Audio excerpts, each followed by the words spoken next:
en Chimbote.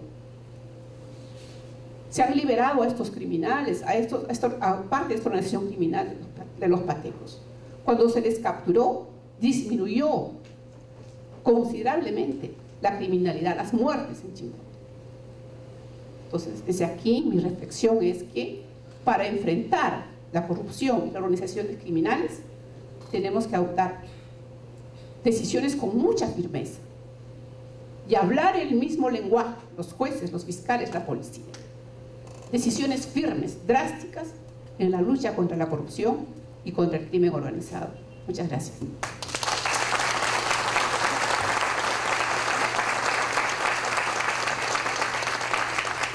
Muchas gracias, doctora Nancy Moreno Rivera, presidenta de la Junta de Fiscales Superiores del SANTA. Queremos agradecer dentro de este marco del seminario Estrategias para la lucha contra el crimen organizado y la corrupción, agradecer a los representantes del Ministerio Público, Fiscalía del Crimen Organizado, representantes del Poder Judicial, representantes de CONAVI, director de APROSEC, Secretaría General de la Universidad Juan Pablo II.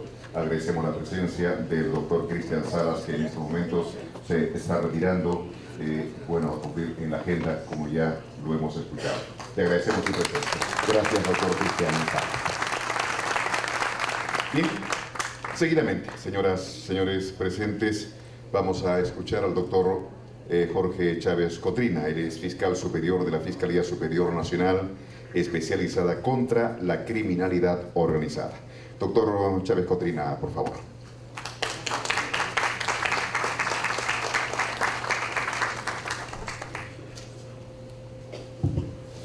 Muy buenos días. En primer lugar, quiero agradecer al congresista Julka Jara por la invitación, así como a mi amigo Juan Carlos Portocarrero, por darme la oportunidad de compartir algunos temas por los cuales he sido invitado, que son técnicas de investigación contra el crimen organizado. Me han dado exactamente 30 minutos para abordar este tema, que es un tema muy amplio. En consecuencia, como el tema es amplio y el tiempo es corto, me veo en imperiosa necesidad de hacer uso de la técnica del bikini. Es decir, solamente voy a cubrir las partes más interesantes. Fíjense ustedes. Lo primero que tenemos que entender para enfrentar al crimen organizado es que no es lo mismo la criminalidad organizada que la delincuencia común. Si no entendemos eso, estamos perdidos. Porque no es lo mismo enfrentar a una organización criminal dedicada al narcotráfico, por ejemplo, que enfrentar a los cogoteros de la Avenida Aviación. En consecuencia, tenemos que tener técnicas especiales y diferenciadas para enfrentar a este tipo de criminalidad.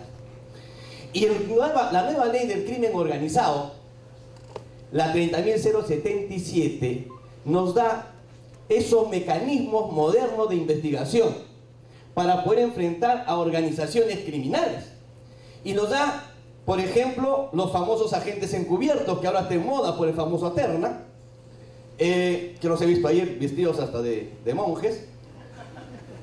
Tenemos la remesa controlada, las escuchas telefónicas y algo muy novedoso en la ley, las operaciones encubiertas, que no lo teníamos antes. Entonces tenemos 4 mecanismos de investigación para poder enfrentar al crimen organizado y que también se pueden utilizar para la delincuencia común, pero más para lo que es la delincuencia organizada. Y entonces lo primero que tenemos que entender también es que no es lo mismo organización criminal que banda, que asociación ilícita. Hay mucha confusión. Si bien es cierto, la Convención de Palermo sostiene que organización criminal es 2 o más personas, el hecho de que sean 2 o más personas no es necesariamente organización criminal. Puede ser una banda. Asaltan un banco 5 personas y no es organización criminal, es una banda. Se reúnen 10 facinerosos para secuestrar a una persona y no es organización criminal, es una banda. Entonces hay que aprender a diferenciar qué es una organización criminal de una banda. Las bandas normalmente son aquel conjunto de malhechores que se reúnen para cometer un delito concreto, un delito concreto. Por ejemplo, se reúnen 5 y dicen vamos a asaltar el banco que está aquí al costado del Congreso de la República. Obviamente para asaltar ese banco necesitan tiempo porque tienen que planificar el asalto, tienen que hacer el reglaje, tienen que saber a qué hora hay menos gente, cuántos miembros de seguridad tiene, cuáles son las salidas, cuántos carros van a necesitar, y también hay repartición de roles. ¿Quién se va a encargar, por ejemplo, de dominar a los de seguridad? ¿Quién se va a encargar de hacer el campana? ¿Quiénes van a hacer lo que van a estar en contención en los automóviles esperando con el dinero para partir?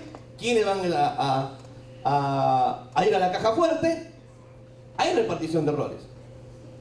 Si logran su objetivo, asaltan el banco, salen, se reparten la plata, y si te he visto, no me acuerdo. Banda. ¿Ok? Banda.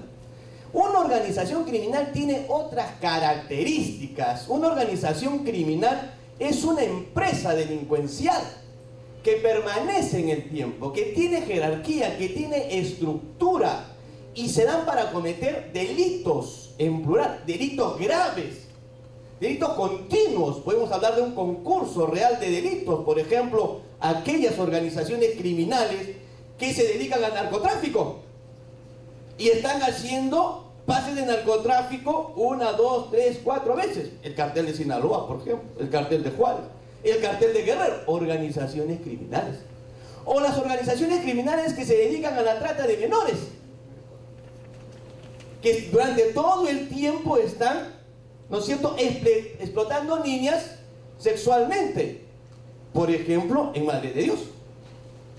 Uno de los delitos graves que está afrontando el país ahora no es solamente el narcotráfico y la extorsión. Uno de los delitos muy graves que está afrontando nuestro país es la trata de menores para la explotación sexual. Allá hay Madre de Dios. Porque en Madre de Dios está la minería ilegal. Y entonces secuestran niñas de 14 a 18 años. Porque de acuerdo a la edad cobran el servicio. Una niña de 14 a 15 años por cada servicio sexual está cobrando $350. De 15 a 16, 300. De 16 a 17, 250. De 17 a 18, 200. A los 18 la jubilan porque están viejas para el negocio. Esa es la triste realidad. Ahora, ¿cuánto cuesta un kilo de clorhidrato de cocaína? Aproximadamente $1.200.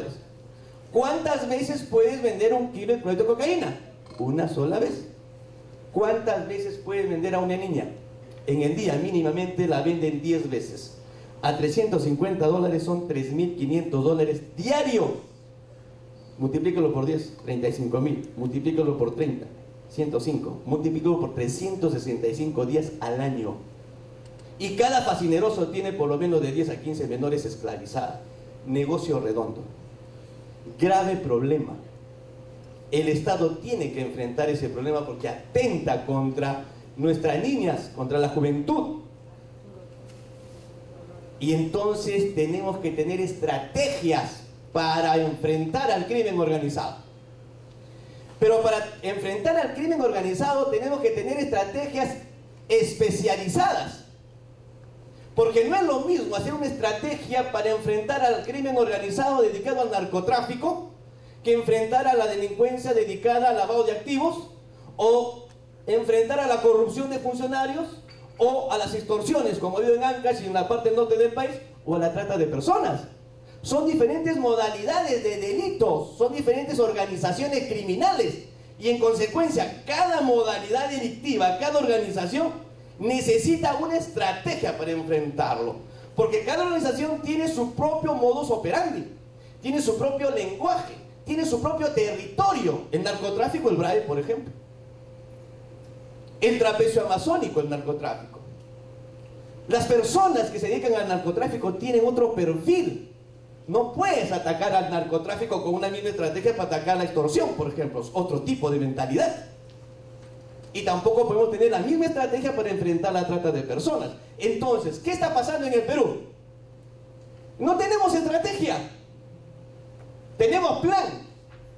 Tenemos un plan contra el crimen organizado, pero no tenemos estrategia. Porque la estrategia tiene que ser de acuerdo al delito que vas combatiendo. Así de simple. No es cuestión de disfrazar curitas en la playa, pues. ¿No es cierto? Entonces hay que tener estrategia, y para eso necesitamos gente especializada. Necesitamos trabajar con inteligencia, con el servicio de inteligencia. Fíjense ustedes, no podemos pretender desarticular una organización criminal si no utilizamos inteligencia. La columna vertebral, el elemento fundamental para enfrentar al crimen organizado es la inteligencia. En consecuencia, tenemos que especializar a nuestros equipos de inteligencia. Tenemos que capacitarlos a nuestros equipos de inteligencia. No es cuestión de sacarlos y disfrazarlos. ¿Ok?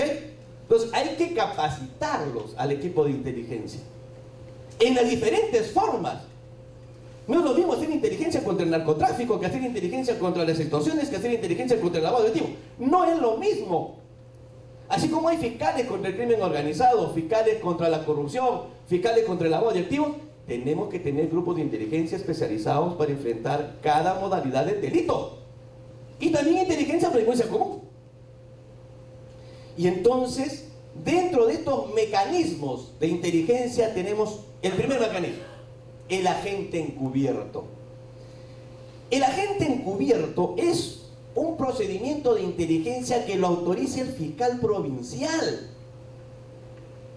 No lo autoriza otra autoridad, no el fiscal superior, ni el fiscal de la Junta, ni el fiscal de la Nación, ni el director de la policía, no. La norma establece que para que se dé inicio a un procedimiento de agente encubierto, que es un mecanismo de investigación de inteligencia, tiene una partida de nacimiento que es la resolución o disposición del fiscal provincial instaurando el procedimiento. Porque la naturaleza del agente encubierto o del procedimiento de inteligencia de agente encubierto es que el agente se tiene que infiltrar en una organización criminal. En una organización criminal. ¿Con la finalidad de qué? Con la finalidad de establecer su modus operandi de la organización. Con la finalidad de establecer su estructura, su jerarquía, su actividad delincuencial, sus integrantes, quiénes son los cabecillas. Para eso es el agente encubierto. Y entonces tenemos que buscar el perfil del agente encubierto. No es lo mismo meter un agente encubierto, por ejemplo, para investigar las extorsiones que se dan a través de estos pseudo sindicatos de construcción civil, que meter un agente encubierto a un banco para investigar un tema de lavado de activos. El perfil es otro. O como tampoco puede meter un agente encubierto al BRAE que no tenga el perfil de la persona que vive en el BRAE, hasta su forma de hablar. Porque la organización lo va a sacar. Ustedes tienen que entender que una organización criminal no es un club social donde vas y te inscribes. Alguien tiene que introducirte, en el buen sentido de la palabra, dentro de la organización criminal. ¿Ok? Y es más, la organización criminal te pone pruebas para ver si eres confiable. Porque así como el Estado tiene su servicio de inteligencia, las organizaciones criminales también tienen su servicio de inteligencia. Y entonces al nuevo miembro también le hacen un reglaje. ¿Quién es? ¿De dónde viene? ¿Quién lo trajo? ¿Quién es su padrino? ¿No es cierto? Que lo ha traído a la organización y le ponen pruebas. Entonces hay que tener mucho cuidado. El agente encubierto es un profesional. El Perú no tiene escuela de agentes encubiertos como lo hay en otros países. Y ojalá que creamos una dirección o una escuela de agentes encubiertos exclusivamente. Desde el momento en que salen de la escuela hasta que se jubilan, su trabajo es ser agente encubierto. Como lo hay en Estados Unidos y en Europa, por ejemplo. En Colombia, sin ir muy lejos. Entonces, el fiscal es la persona que tiene que entrevistar al agente encubierto para ver su perfil. Normalmente, en las fiscalías contra el crimen organizado, trabajamos con agentes encubiertos. Normalmente.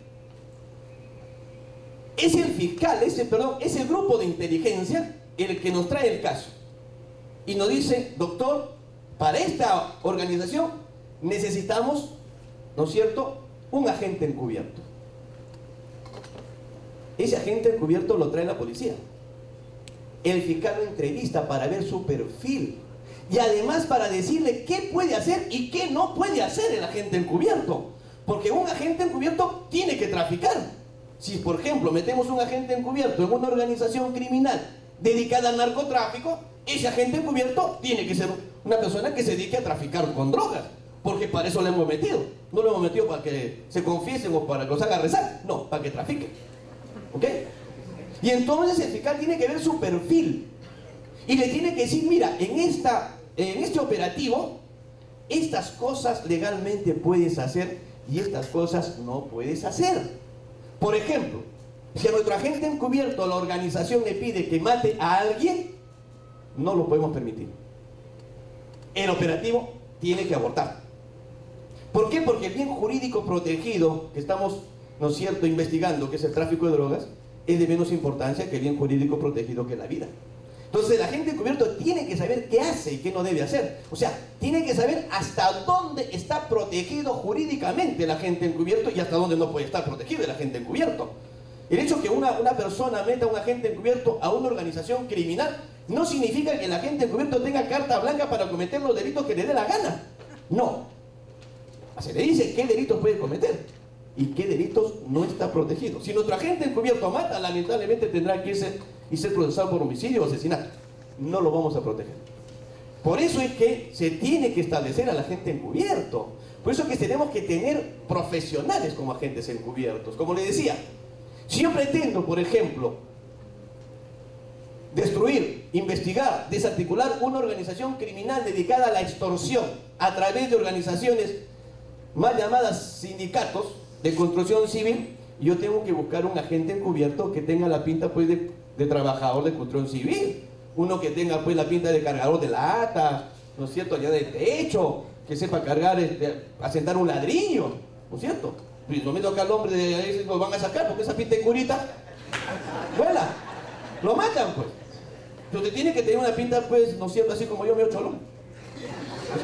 ¿Por qué? Porque su léxico incluso es diferente.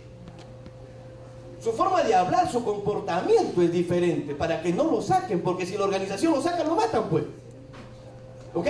Si yo pretendo meter a un agente encubierto a un banco porque estoy, por ejemplo, investigando un lavado de activos, tengo que meter a una persona como el doctor Olivera, que tiene pinta de gerente. Porque es del banco, donde nadie lo va a sacar, ¿cierto? Y si, por ejemplo, pretendo meter a un agente encubierto a un tema de trata de menores, o sea, a un burdel, pues tengo que buscarle a alguien que tenga pinta pues de malogrado, ¿no? Lógico. Para que no lo saquen, para que se minimice, para que entre al agente. Ese es el agente encubierto. Tiene que buscar el léxico, su propio lenguaje, para que pueda interrelacionarse con la organización, moverse dentro de ese mundo delictivo como el pez en el agua. Ese es el agente encubierto. Ese es el objetivo del agente encubierto. Y este agente encubierto, para que tenga existencia jurídica, tiene que nacer en base a una disposición del fiscal provincial. Pero además, esa disposición tiene que estar inscrita en el despacho del fiscal de la nación. Porque si no está inscrita, es como la RENIEC. Tienes que inscribirte, eso es tu partida de nacimiento.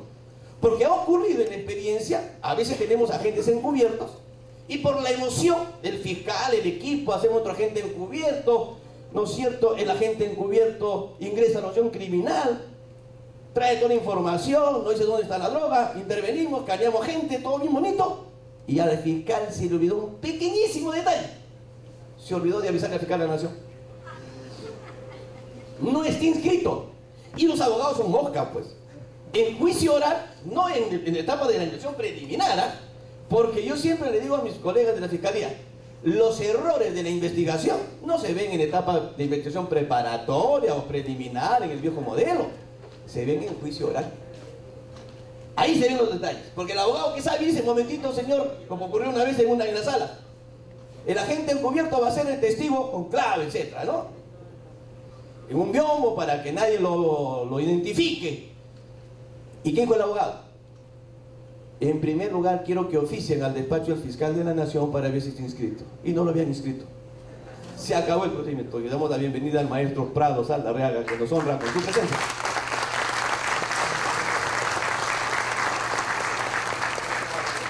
entonces, ese es un detalle, tiene que estar inscrito.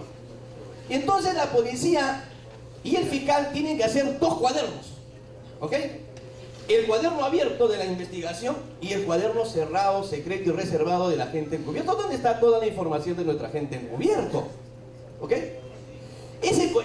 Al final, cuando termine el procedimiento, el policía tiene que hacer un parte policial dándole cuenta al fiscal de los resultados del procedimiento. A su vez, el fiscal con ese parte policial tiene que cerrar el procedimiento, tiene que dar por finalizado el procedimiento de agente encubierto. El agente encubierto es como el ser humano, nace y se muere. Así como nace lo inscribes, así como muere también lo inscribes. Igual el agente encubierto, nace y lo inscribes en el fiscal de la nación. Cuando el fiscal dice, concluye el procedimiento, también tiene que decir al fiscal de la nación, al despacho, señores, este procedimiento ya concluyó.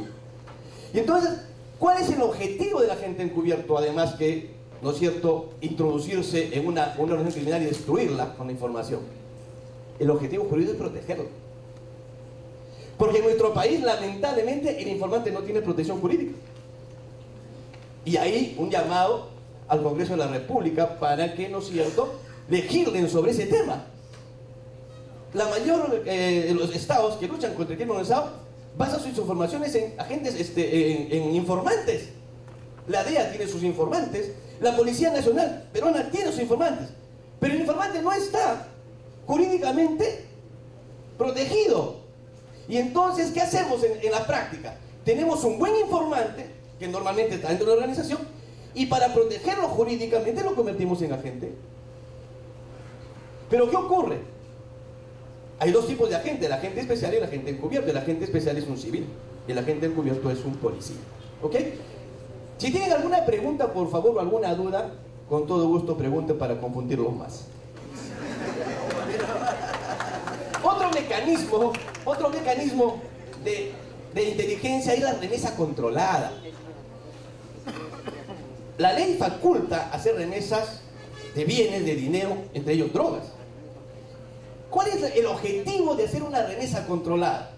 El objetivo de hacer una remesa controlada es desarticular a la organización de origen y a la organización de destino. En drogas, por ejemplo, una remesa controlada tiene el objetivo de identificar quién envía la droga del Perú y quién recibe la droga en el extranjero. Para eso se hace una remesa controlada. Igual que el agente encubierto, tiene que nacer por resolución del fiscal provincial. ¿Ok? Y entonces en drogas hay que tener muchísimo cuidado, porque cuando hacemos remesa tenemos que pesar la droga para ver cuánta droga se va, porque la ley nos faculta enviar toda la droga, parte de la droga o balurdos. Y la droga tiene que pesar exactamente, porque si te falta un gramo tienes que sacar de tu bolsillo para recuperar. O sea, de tu consumo personal, ya ves, pues el consumo no se puede. Uno no puede atentar contra el consumo personal. Entonces hay que tener muchísimo cuidado, ¿ok? Hay que tener muchísimo cuidado con el tema de la remesa controlada. Perdón, doctora, me quería hacer una pregunta. Sí, yo quiero decir, ¿dónde se combate o se protege o cómo se trabaja la investigación si la persona que está combatiendo, director o jefe, está organizando el supuesto vínculo o incluyendo al sospechoso para combatirla o traer la información que estoy diciendo a prensa? Estoy mandando lobos disfrazados, estoy mandando monjes, estoy mandando putas, no la palabra, pero ¿por qué informar tu trabajo cómo lo estás haciendo? Cuando ese trabajo siempre se hace, ¿no? Normalmente, en crimen organizado, normalmente usamos agentes encubiertos y utilizamos inteligencia. Así es. ¿Okay? La idea es que estos procedimientos tienen que ser totalmente reservados. Por supuesto. Así es. Si no, no tenemos éxito. ¿Cómo va el jefe a decir, estoy haciendo esto por si acaso, voy a trabajar de esta forma? A ver, le preguntaremos. Entonces, otro de los elementos que cuenta la Fiscalía y la Policía para luchar contra el crimen organizado son las famosas escuchas telefónicas. Las escuchas telefónicas se tienen que dar por mandato judicial. Solamente por mandato judicial se puede interferir el teléfono de una persona. El juez, cuando el fiscal le solicita la escucha telefónica, tiene que enviarle todos los elementos de convicción para que el juez no dé la escucha telefónica. Esas escuchas telefónicas son muy importantes. Lo que ocurre es que a veces confundimos un tema. Pretendemos que la prueba madre, la prueba estrella contra esa organización es la escucha telefónica. En la práctica no debe funcionar así. Las escuchas telefónicas, en la medida de lo posible, no deben ser llevadas como elemento probatorio a juicio. La escucha telefónica es para que la policía, el equipo de inteligencia fiscal, conozca qué está saliendo la organización y se vaya a verificar la información. Por ejemplo, si yo estoy escuchando, oye, ¿sabes qué? Mañana el duro se va a reunir en el Jockey, ¿no es cierto?, con Juan a las 3:30. Esa es la información de la escucha. ¿Qué prueba tengo ahí? No tengo nada. El equipo de inteligencia de a pie, disfrazado de caballo, o sea, el Jockey, se tendrá que ir al Jockey a ver y verificar que efectivamente se reunieron y tendrá que filmarlo. Si es en lugar abierto, si es en lugar cerrado, orden judicial. Entonces, para eso la escucha telefónica, para verificar. Si yo me dicen, oye, a tal hora, en tal vuelo, está llegando fulano de tal, mi equipo de inteligencia tiene que estar en el aeropuerto, filmando que llegue. ¿No es cierto? Y después en la investigación lo confrontaré. Le diré, ¿conoces fulano de tal? No, no lo conozco, nunca lo he visto. Ah, ¿no lo conoces? ¿Y esto? Acá está el video, acá estás conversando, acá está esto. Entonces, para eso la escucha telefónica es una herramienta que tiene que ser utilizada con mucha ecuanimidad por la policía y el fiscal para saber en qué momento lo puede tomar como prueba, porque hay momentos, hay organizaciones que la única forma de enlazar a un integrante de una unión criminal a veces solamente la escucha telefónica. Pero recuerden ustedes, cada investigación tiene sus propias particularidades, sus propias características. No podemos enfrentar a cada organización con la misma estrategia. Pueda que en esta investigación yo necesite un agente encubierto y además necesito una remesa controlada y además necesito escucha telefónica y además necesite una operación encubierta, porque la necesidad de la investigación me lo precisa. Pero resulta que en otra investigación no necesito escucha telefónica, de repente solamente mi agente encubierto, o de repente no necesito agente encubierto, solamente necesito escucha telefónica. Depende de la investigación que tú vas a hacer, depende de la organización criminal que estás investigando para que hagas tu estrategia de investigación. Si no tienes esa estrategia, esa hipótesis inicial del fiscal, entonces vas a perder tu tiempo, porque a veces nos queremos ir de pesca. Y entonces queremos intentar todos los procedimientos, agente encubierto, remesas, y no encontramos nada. Hay que ir con cautela y viendo la necesidad de la investigación, el avance de la investigación, para ver qué mecanismo de inteligencia necesito y qué mecanismo de inteligencia ya no necesito. Puede que escucha telefónica lo necesito hasta acá, ya no necesito más escucha, continúo con mi agente encubierto. O de repente ya no necesito agente encubierto y continúo con otra etapa. El agente encubierto, así como las escuchas telefónicas y las operaciones encubiertas, no se hacen en 24 horas. Normalmente, pues un agente encubierto tiene que estar en una organización criminal 6 meses, hasta un año hemos tenido agentes encubiertos, porque se tienen pues que introducir a la organización criminal. Es un trabajo de mucha paciencia. La policía y el Ministerio Público, cuando enfrentan organizaciones criminales, tienen que tener paciencia. A veces nosotros los fiscales le reclamamos a la policía: ¿cuándo vamos a dar el golpe? Ya tenemos 3, 4 meses y no pasa nada.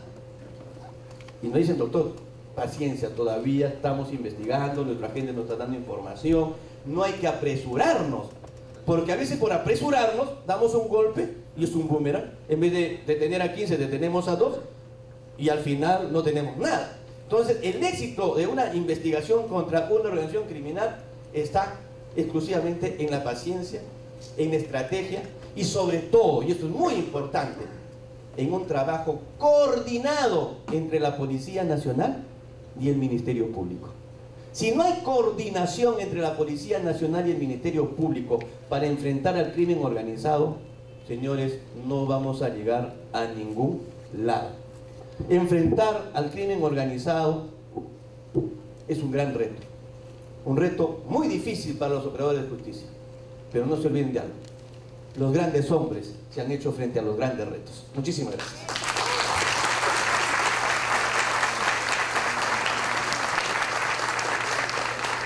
Sí, muchas gracias, doctor Jorge Chávez Cotrina, fiscal superior de la Fiscalía Superior Nacional especializada contra la criminalidad organizada. Ya está con nosotros y también lo vamos a presentar para su participación el juez supremo de la Sala Penal Transitoria de la Corte Suprema de Justicia, el doctor Víctor Prado Saldarriaga. Doctor Prado, bienvenido.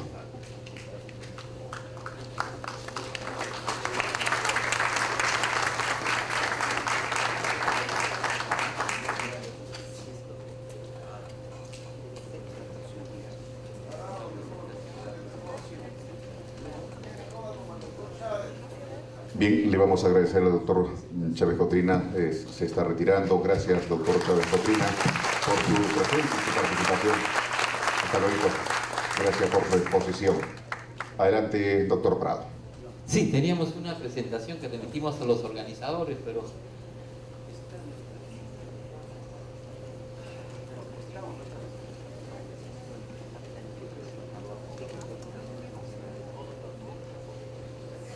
Bueno, si me dan 5 minutos, parece que la han extraviado para poder ayudarnos.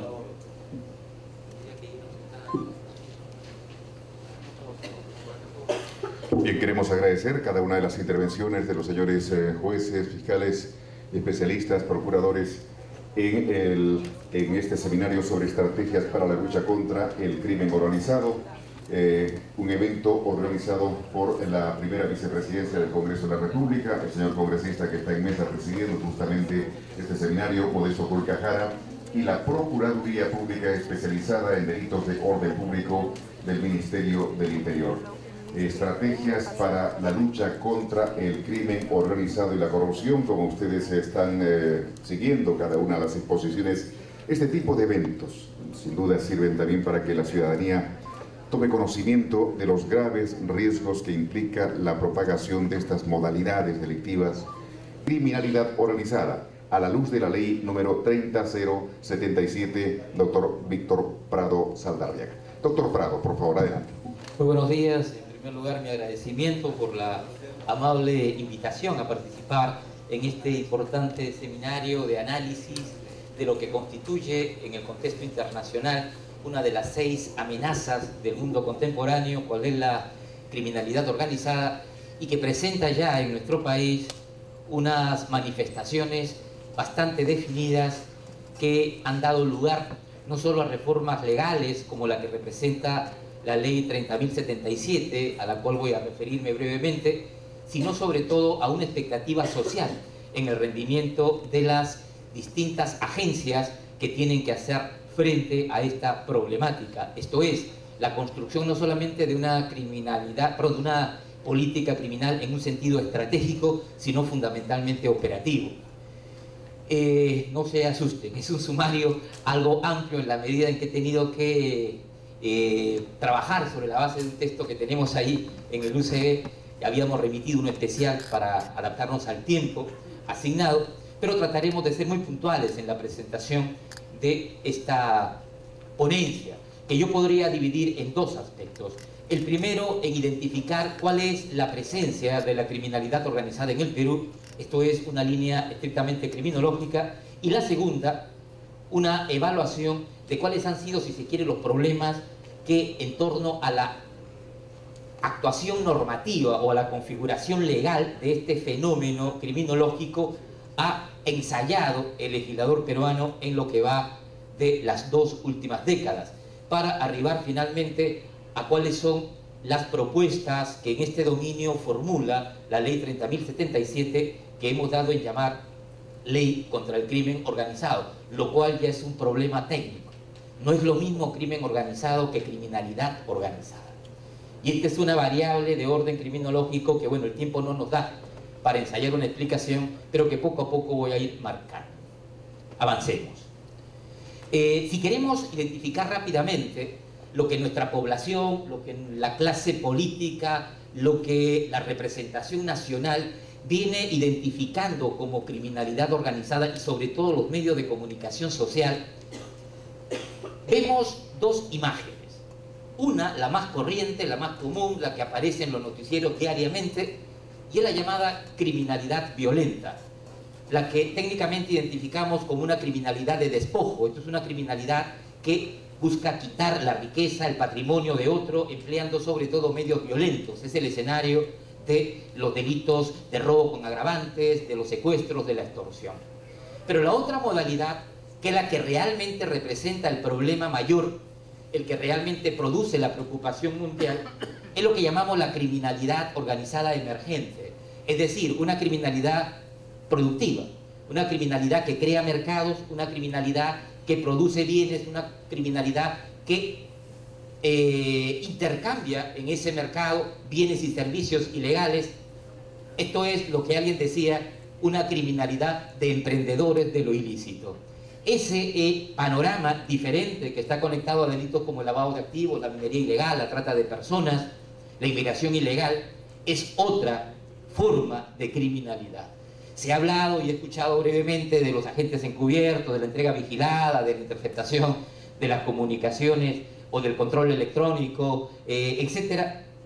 Eso no ha sido pensado para la primera criminalidad, aunque nos sirve actualmente, por ejemplo, a través de las cámaras que nos permiten captar en tiempo real la comisión de estos delitos, pero cuyo modus operandi siempre es el mismo. Entran 3 personas encapuchadas con sus armas en mano, golpean a uno a otro y se llevan las cosas.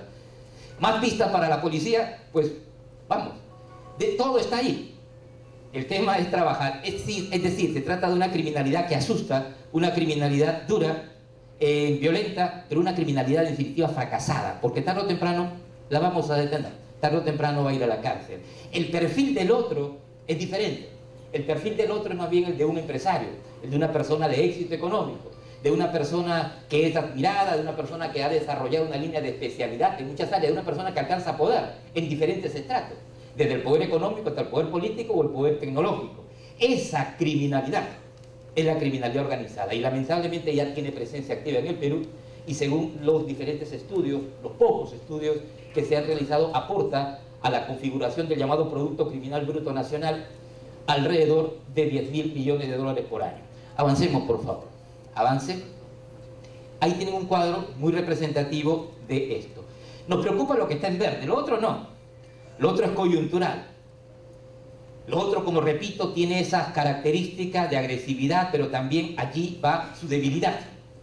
Eso con un buen trabajo policial. La policía, y aquí estamos permanentemente observando a la policía ya en acción, en otros países no es visible. Usted no ve mayormente policías en la calle. ¿Y por qué no lo ve en la calle? Porque ya no es necesario que hagan una línea de patrullaje. Lo que hacen fundamentalmente es colocar estratégicamente cámaras, puntos de monitoreo y tener alerta, equipos de intervención inmediata. Eso es lo que funciona en las grandes capitales del mundo. Entendemos que nuestra policía, piano a piano, arriba voluntario, tendrá que llegar en algún momento a ese estándar. Para esa criminalidad es eso. El problema, reitero, sigue siendo la otra. La otra se infiltra en nuestras instituciones. La otra participa del mercado. La otra intercambia con el mercado. La otra hace riqueza y reinversiona en el mercado, tanto de lo legal como de lo ilegal. Y para eso, pues, la policía no es cualquier policía. El juez no es cualquier juez, ni el fiscal es cualquier fiscal. Requiere una línea de formación que tenemos que construir las instituciones y sobre las cuales ya hay un aporte bastante serio desde los últimos años. El Perú tiene 3 tareas pendientes y que van a colocarnos en un escenario más favorable. Uno es que entre en operatividad el Observatorio Nacional de la Criminalidad, que permitirá conocer no solo las tendencias, frecuencias, dinámica y espacios de influencia de la criminalidad organizada en sentido estricto, sino que además ha de posibilitar la configuración de una inteligencia estratégica que permita tomar las mejores decisiones en el plano político. La segunda tarea es que debemos de configurar igualmente una línea de formación y de adiestramiento constante de los operadores a esas nuevas estrategias. Y la tercera tiene que ver con el marco normativo. Mi primera crítica a la ley 30.077, que es un enredo. Es un enredo en cuanto que fue construida para tratar espacios normativos que ya estaban regulados. Avancemos, por favor. En el Perú, si se quiere, la problemática de la criminalidad organizada ha sido evaluada, ha sido digerida por los analistas, así como también por la jurisprudencia nacional en base a 3 problemas concretos. Ha preocupado cuál es la función que tiene el artículo 317, al que desde un inicio y de manera errónea y anacrónica se le llamó y también se le sigue llamando asociación ilícita. En el Perú nunca hubo un tipo penal de asociación ilícita. Basta con que revisen el texto de este artículo de su primer momento y no van a encontrar una mínima referencia a la asociación ilícita. Lo que se construyó en el artículo 317 fue un tipo penal de integración en organizaciones criminales, lo cual es muy útil porque coloca a nuestro país en el estándar internacional propio de la Convención de Palermo o Convención de las Naciones Unidas contra la delincuencia organizada transnacional. El seguir hablando de asociación ilícita nos coloca en un periodo napoleónico, nos coloca en el contexto de un marco normativo similar al que era ubicado en los códigos penales que fueron promulgados del año 40 hasta el año 70 o 80. La asociación ilícita ya no es considerada parte de la criminalidad organizada de la criminología moderna. ¿Por qué? Porque es esa criminalidad que hemos dicho violenta, esa criminalidad de despojo. Y esa no es la que preocupa, reitero, sino la de las tipologías que Naciones Unidas identifica como 3, 4 y 5. Esto es, las tipologías que vienen a estar conectadas con la llamada, el llamado grupo central o la red criminal, cuyas características criminológicas, operativas, de diseño organizacional, de niveles de influencia es muy, muy diferente. Entonces preocupó para qué servía el artículo 317. Y segundo, preocupó para qué servían aquellas circunstancias agravantes específicas que acompañan delitos clásicos de criminalidad violenta, como lo es el robo, como lo es el secuestro, como lo es la extorsión, y que el legislador utiliza como muletilla para señalarla que el delito sea cometido por quien es integrante de una organización criminal. Vuelvo a repetir, aquí tampoco alude a asociación ilícita, sino a organización criminal.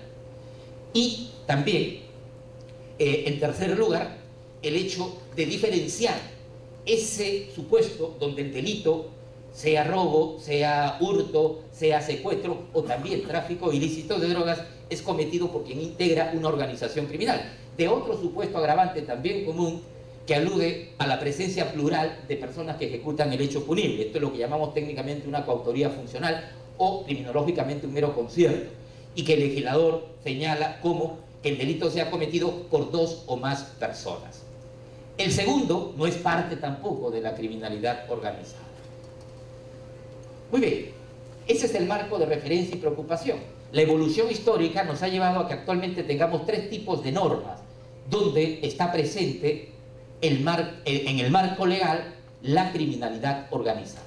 La primera, como ya mencioné, es la existencia de este artículo 317 en el Código Penal, que yo llamaría, con la reforma ya introducida por la ley 30.077, como la constitución, promoción e integración en una organización criminal. Se trata de un tipo penal de peligro abstracto, es decir, un tipo penal que tiene una configuración estrictamente formal y una realización basada en únicamente la constitución, la integración o la promoción de esa organización criminal. En otras palabras, el artículo 317 funciona en un solo caso: cuando se crea, cuando se integra o cuando se promueve una organización criminal que no debe de actuar. Porque cuando la organización criminal actúa, es decir, cuando la organización criminal realiza robos, realiza actos de lavado de activos, realiza actos de trata de personas o realiza actos de tráfico ilícito de drogas, ya no es de aplicación el artículo 317, sino el delito de tráfico de drogas con el agravante específica de la integración o haber sido cometido por quien está integrado en una organización criminal. En segundo lugar, justamente, tenemos esas normas que recorren varios artículos del Código Penal y que la ley 30.077 también coloca como un supuesto complementario a ese amplio abanico de 21 delitos que integra en su artículo 3º como manifestaciones de la criminalidad organizada y que alude a ese agravante específico de que el delito sea cometido por quien integra una organización criminal, aunque lo cometa individualmente. El tercer caso, por favor, el tercer caso es el de tener una ley contra el crimen organizado, es decir, tener un marco normativo ad hoc, un marco normativo especial que reúne normas sustantivas, normas procesales, normas de ejecución penal e incluso normas orgánicas orientadas todas ellas a un mismo propósito político criminal: dar instrumentos normativos y represivos para la prevención y el control de la actuación de la constitución y actuación de organizaciones criminales. Avance, por favor. Este es el marco de estructura, ¿no? O sea, la ley 30.077 tiene todos esos artículos. De hecho, los más importantes son los que alcanzan, si se quiere, hasta el número 6, porque aquí comienzan los problemas. Si ustedes revisan el numeral 7 en mi presentación hacia abajo, van a encontrar reglas procesales. El problema es que esas reglas procesales ya están en el Código Procesal Penal. Hablar del agente encubierto, hablar de la entrega vigilada, hablar de la cooperación judicial internacional, es repetir lo que ya tiene el Código Procesal. ¿Qué hace allí? ¿O qué tiene de especial frente a lo que ya tiene el Código Procesal Penal? Absolutamente nada. Es más, confunde, y en su redacción en muchos casos encontramos normas remisivas. Será conforme lo dice el Código Procesal Penal. Oiga usted, pero si lo voy a hacer como dice el Código Procesal Penal, mejor me quedo con el Código Procesal Penal. Pero ese no es el problema mayor, sino que el número 6, que es lo que dice: para los delitos de criminalidad organizada se pone en vigencia plenamente el Código Procesal Penal. Si ya tengo en vigencia el Código Procesal Penal, ¿para qué creo disposiciones? ¿Cuál es la explicación? ¿Cuál es la historia? Todo tiene una explicación siempre en la vida y en las cosas y en las decisiones político-criminales más aún. Lo que ocurrió es que esta norma fue pensada hace 3 años. Y esa norma fue pensada en un momento de transición, donde todavía la posibilidad de una vigencia inminente en todo el país del Código Procesal Penal, como ahora se anuncia, sea el próximo año o el que sigue, era una hipótesis todavía algo mediata. Tratando de acomodarnos a las exigencias dimanantes de la Convención de Palermo, el Perú, cada vez que suscribe un convenio de carácter penal, está sujeto ahora a un sistema de evaluación multilateral. En el lavado de activos tenemos organismos que nos evalúan, y en este también. Si no cumplimos con los estándares internacionales, se producen sobre nosotros sanciones. En primer lugar, amonestaciones. Ya las hemos sufrido en el ámbito del lavado de activos. En 2 evaluaciones multilaterales no hemos pasado, o hemos pasado, como diríamos en términos colegiales, con agua caliente. Entonces, lo que se nos viene en adelante involucra nuestra última evaluación seria. De allí que el Perú se viene preparando ya 3 años para cubrir las observaciones que del 2008, 2010 le fueron planteadas. En este dominio, entonces, había que ponernos a moda o había que alcanzar los estándares que se han dado en otros países. Avance, por favor. Fíjese, en casi toda la región hay una ley contra la criminalidad organizada o contra el crimen organizado, como lo llaman en el Perú. Eso porque es un mandato derivado de la Convención de Palermo, tener una legislación apropiada para el crimen organizado. Lo que ocurre en esos otros países es que no tenían un código procesal penal como el que tenemos nosotros.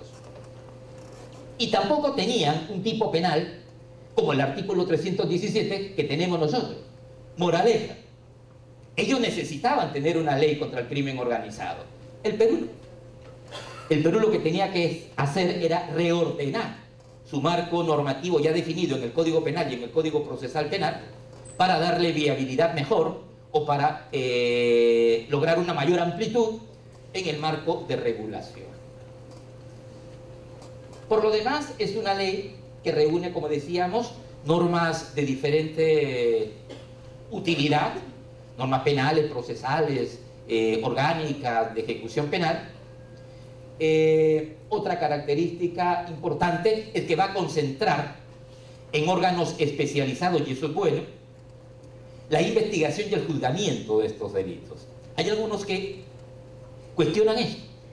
En una conferencia que hacía en el extranjero, país de la región, cuando trataba de esto, algunos me decían: pero no, o sea, acá no necesitamos esto, todos los jueces pueden investigar estos delitos y todos los fiscales pueden investigar estos delitos y todos los jueces pueden juzgar estos delitos. Pues si es así, y si lo hacen bien, en buena hora, pero la experiencia muestra que no. El trabajo frente a la criminalidad organizada requiere unidades especializadas y altamente especializadas. De modo que esa es una de las cosas que tenemos que alcanzar. un alto nivel. De momento tenemos una estructura, el Poder Judicial la tiene. De hecho, estamos invirtiendo mucho, estamos trabajando de manera bastante decidida y constante en que nuestros operadores alcancen esos estándares de especialidad, pero eso lleva algo de tiempo. De manera que allí encontramos de momento la necesidad de un esfuerzo más cohesionado, más sólido, y que se viene haciendo, ¿no? Por ejemplo, se van construyendo protocolos de actuación para que las instituciones además lean la norma de la misma manera. Ese es un problema muy común en el Perú, que se da una ley y la leen de diferente modo los fiscales, los jueces y los policías. Lo que tenemos es que alcanzar una lectura común sin que esto afecte la interdinámica o interoperatividad que tiene que darse entre los distintos sectores.